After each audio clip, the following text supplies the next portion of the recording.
উলধ্বনি।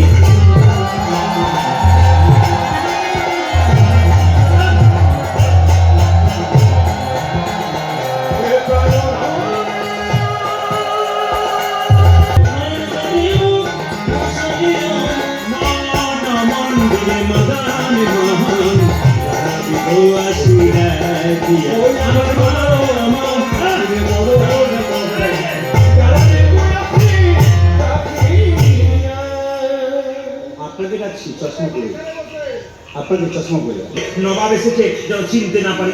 কি নাম তোমার? আমার নাম হোসেন ফকির। আচ্ছা, জাতের কোনো ব্যাপার নেই, আমি খুব ভালো লাগলো। আবার বলবো, মুসলিমদের জন্য ব্যবস্থা আছে, খ্রিস্টানদের জন্য ব্যবস্থা আছে, হিন্দুদের জন্য ব্যবস্থা আছে। আমার খুব ভালো লাগলো, একটা প্রতিষ্ঠান দারুণ। এ তো ঘোষ বাড়ি নয়, মহল তো, এ তো সংস্কার চ্যানেল, এ তো মানুষের সংস্কার পাবে এখানে, দারুণ শিক্ষার জায়গা। আমার খুব ভালো লেগেছে আর কি, আমি খুব মনমোহিত হয়ে গেলাম। আমি আসলের কথা আমি বহু জায়গাতে বলবো, যদি আপনার কোনো বসিরহাট যান তাহলে ঘোষবাড়ি যাবেন, আপনার ইউটিউবে শুনবেন। কারণ আমি যেমন প্রত্যেকটা জায়গা, ভালো ভালো জায়গার নাম আপনাদের বলে দিই, সেরকম এই জায়গাটার নাম আমার হৃদয় কথাগুলো আমি সব জায়গাতে বলবো। এখানে কি নেই, সব কিছু ব্যবস্থা। তো একটা ব্যবস্থা পরিবর্তন করার কথা শেষে বলে দিয়ে যাবে, এখন বলবো। এই যে জামাটা খুলে ফেলো তো। বাংলার নবাব মনে মনে ভাবছে, জামা আমি খুলবো, কিন্তু পেটের যন্ত্রণা যদি ভালো না হয় তাহলে বুঝবে আমি কেমন। আমি ফকির সেজে এসেছি, কিন্তু আমি যে নবাব এটা তোমাকে জানতে যাই নাই। কিন্তু তুমি আমাকে বলছো জামা খুলতে, জামা আমি খুলি না, খুলবো, তুমি বুঝতে পারো। আরে কি ভাবছো, প্রচুর লোক লাইন দিয়ে গেছে, জামা খোলো। ভয়ে যে জামাটা খুলেছে, অমনি মুকুন্দ বললো, এবার মাটির বারান্দাকে গড়াগড়ি দাও। নবাব মনে মনে ভাবছে, কালের কাল বর্ষাকাল, হরিণে চাকে বাঘের গাল।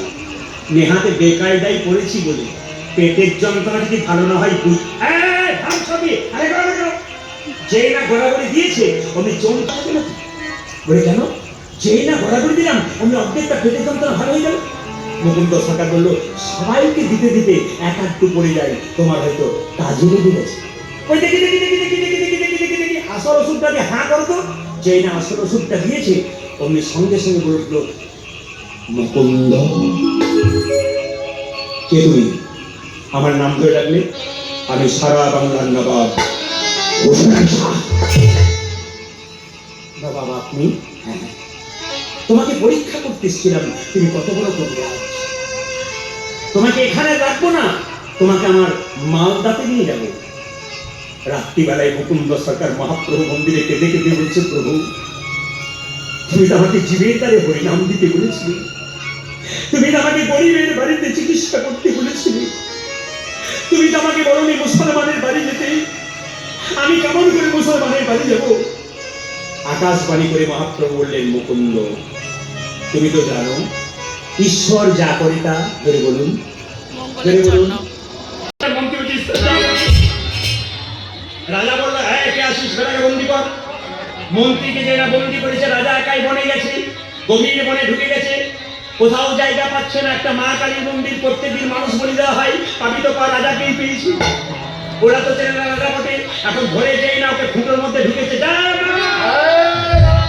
মায়েরা ছাগলকে বলি থেকে খুঁত হয়ে গেলে আর বলি হয়, যেটা বলুন পায়ে বা কোথাও খুঁত হয়ে গেলে বলি হয়। যেই না বলি পায়ে খুঁত হয়ে গেছে, এখন রাজা বলেছে, না বেটা কোথা থেকে হোঁচট খেয়ে চলে এসছে, দু থাপ্পড় দিয়ে তাড়িয়ে দিয়েছে। রাজা যেতে যেতে মনে মনে ভাবছে, মন্ত্রী তুমি যা ঠিকই বলেছি, ঈশ্বর যা করে তা মঙ্গলের জন্য করি। এখন মন্ত্রীকে গিয়ে বলছে, মন্ত্রী ভাই তোমাকে রাজত্বের অর্ধেকটা দিয়ে যাবো। বলে কেন? তুমি যা বলেছো, ভাগ্যে বেঁচে গেলাম, ঈশ্বর যা করে তা মঙ্গলের জন্য করে। মন্ত্রী বললো, তুমি বাঁচেছো না, তা আমিও বেঁচেছি। বলে কেন? আর যদি তোমার সঙ্গে যেতাম, তুমি না হয় বেঁচে যেতে, আমি নিতাই গুড় হরিগুড় হয়ে যেতাম। ঈশ্বর যা করে তা যেটা বলুন মঙ্গলের জন্য। মায়েরা মুকুন্দ সরকার কি করেছে দেখুন, নবাব বললো তোমাকে